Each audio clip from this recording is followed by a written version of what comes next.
Baina balkoian geranio gorri batzu zeuden, eta berehala jakin nahi izan zuten zenbat denbora geratu behar nuenan, ze asmo nituen.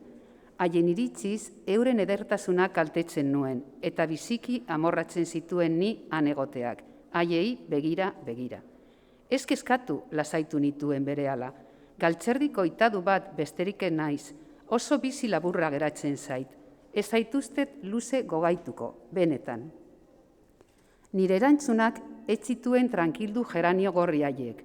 Horrelako egoeretan, galtzerdi guztiek gauza bera esaten genuela esan zidaten gupidari gabe.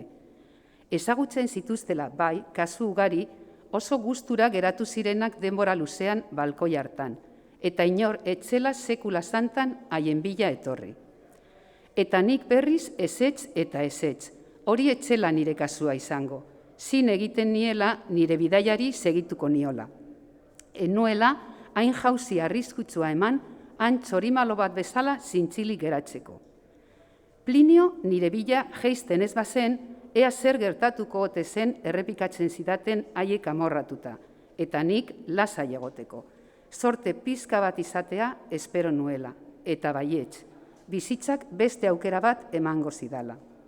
Zaharra nintzela, eta nekatuta nengoela, usteko apur bat beren ondoan egoten, eta ikusiko zutela nola ez nituen denbora luzean molestatuko.